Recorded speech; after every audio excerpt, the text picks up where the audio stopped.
folks, and welcome to another video. Now, it's been a little time since I've uploaded a video.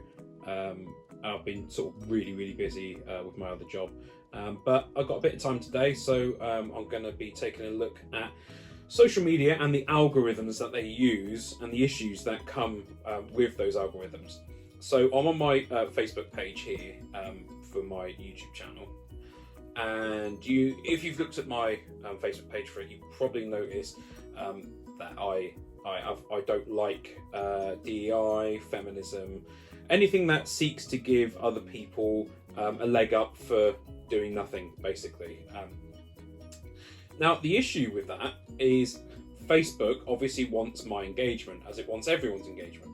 It wants us to stay on there as long as possible, and it wants us to see these ads down the side as we're scrolling and whatnot. And it seeks to do that by increasing engagement through, most likely, more often than not, anger. Now, I partake in this as well, so I'm not going to say that I don't. But articles like this about this chap basically pretended to be a gender fluid member of the Nigerian dysphoria, and he got gobbledygook essentially published poems that were rubbish because they thought he was some sort of minority. So they publish it regardless of the quality. Now, obviously, it's good this kind of thing is coming out, but Facebook will be quick to show me this because it knows it's going to anger me, as it should anger any rational person, really. But that means I'll engage with this more. So I won't see positive news because you get more engagement with negative news. And this also leads to complacency, because what happens is we just allow the algorithm to show us what we're going to see. For example, on YouTube, the algorithm essentially decides what you're going to watch, because it comes up with like these videos for you, most of which are pretty good. I mean, Fallout 4 videos, retail archaeology, I find that quite interesting. The stuff about China and how most of what China are putting out is lies. But they will chuck in some negative stuff like this. I mean, obviously this guy is mentally unstable. They'll chuck that in, and it's going to get a lot of engagement. It's got 4.9 million views, and I'm guessing it's got a ton of comments as well. So, I mean, look, that's why this woman is telling Charlie Kirk he's ugly. Do you see what I mean? So this already, just scrolling through this video, is getting me engaged with it because these people anger me. And that leads to the complacency of I'm just allowing YouTube to basically show me what they want me to watch for whatever reason. Now, some of these things I am subscribed to, but essentially it's laziness now on all of our parts. We've allowed the algorithms on Netflix, YouTube, Facebook, all of the algorithms determine what we look at, and it's not for your benefit, it's purely to get you looking at adverts. I mean, these WNBA players want more money, but they're not even good. And I'm all up for paying people whatever they're worth if you make a lot of money for the WNBA, but they don't. Most of the time, the stadiums are half empty. They don't make a lot of money for them, but they're demanding more money despite making no money. It's an odd world we live in, but we're allowing this social media to actually almost like corrupt our thinking, really, and then it bleeds through to the real world. Like, for example, as I've said, I don't like feminists, so I'll be shown a lot of content from feminists as well as anti-feminists in order to get me to comment and say, you lot are mentally unstable or whatever. And then they comment back and call me, I don't know, an incel or whatever rubbish they like to say. So we're all just actually pushed towards hating each other. Like this, they think a man pretending to be a woman should play Link in the new Nintendo Zelda movie. Obviously ridiculous, but they push it to us so that we will get angry and engage with it. And then we're getting more and more rude to each other as a result of that. And people, they call it engagement, but we're not actually having any kind of engaging or rational conversation. We're just each telling each other's side, how much we hate each other. I think probably 90% of conversations I have in comment sections with people is the two of us just basically saying that we both think each other are scum and subhuman, and that's it. and then there's very little actual conversation, and I mean maybe 10% of the time I actually have a good conversation with people, but usually it's not good at all. So you see, it's presenting me with stuff here that I'll be angry about. For example, the jabs. I'm not going to say much about jabs, except to say that I disagree with them almost in their entirety. So there we go. Look, I mean, it's just, this was not a very good game. It was okay, but it was woke, and so people didn't want to play it.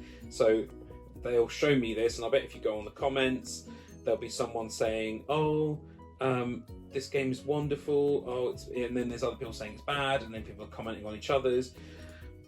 And really what we should be doing is trying to come together as a people and actually challenge the way the world is run and whatnot, and actually build a better world. But that's never going to happen because we allow social media now to control us and essentially distract us. I mean, I would say, what has been going on with the Epstein list? Who is on that list?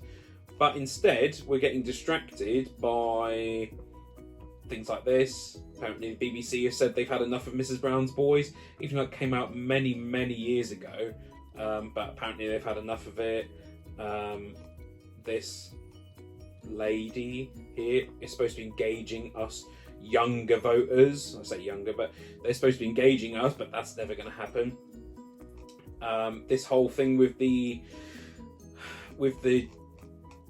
astronomer CEO who was having an affair. I mean, at the end of the day, that is funny, you know, getting caught out like that. That is funny. But at the same time, it's distracting us from what's really going on. So there's people on that Epstein list who we should be really wanting to know who they are. And I know just being on the list doesn't mean you're a criminal, but we should be trying to find out who was there doing illicit acts and committing crimes. But instead, we're really concerned with this astronomer CEO, and I've taken into it as well, and thought, oh yeah, he should be sacked, and the woman he's with should be sacked as well. But it's a distraction, and social media is just the best thing ever to distract us from what is actually going on, and we forget about the bigger things we should be looking at, because instead we're getting distracted by the fact that this chap was singing a song, and apparently so he should be fired for that, because the song itself has a racial epithet in it, and so because he sang that, he should immediately be fired. It's ridiculous.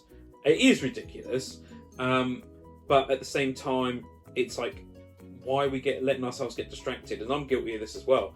And I think we all need to start really looking more at the real world and looking at actually, are we being distracted? Like, be aware of it. Like, if they're trying to push something on you, like this has been covered by everyone, this affair, but people seem to be just forgetting about the Epstein list now. It's gradually disappearing into the background, and people just say, oh well. And it's like, but there was awful things happening there, apparently, and but we're just forgotten about. And meanwhile, the lady is locked up, but apparently there's no list. So she's apparently been, she was helping to arrange these illicit acts, but for no one, apparently. No one was there. Nothing happened, because we're not being told who it was, which I think is ridiculous. And I don't even care who they are on the political spectrum. Even if it's someone I support, if you were there doing illicit acts, then you should be held accountable. So, yeah, I suppose my point is, don't let yourself be absolutely and completely influenced by social media. And that is really, really difficult, because that influences me as well. I do get influenced by it, and I know I'm saying don't let yourself get influenced. But yeah, all I can say is we all need to try better, and otherwise they're going to keep us divided forever. You know, bread and circuses is all they're going to need to just keep us divided, and we'll never actually come together, and we'll never make the world a better place, because we all just hate each other, and the people at the top are looking down on us, laughing at us, because we've allowed them to influence us to this degree. So there we go. So anyway, I hope you've enjoyed this video. If you have, please remember to hit that like button, leave me a comment, subscribe to my channel, and share this video on your socials. I'd like to thank you very much for watching this video, especially if you've watched it up till now. And I'll see you in the next video, where I'll be having a look at Bonzi Buddy and seeing if anyone remembers Bonzi Buddy, because I certainly remember Bonzi Buddy. So yeah, again, thank you very much for watching. I hope you have a great day.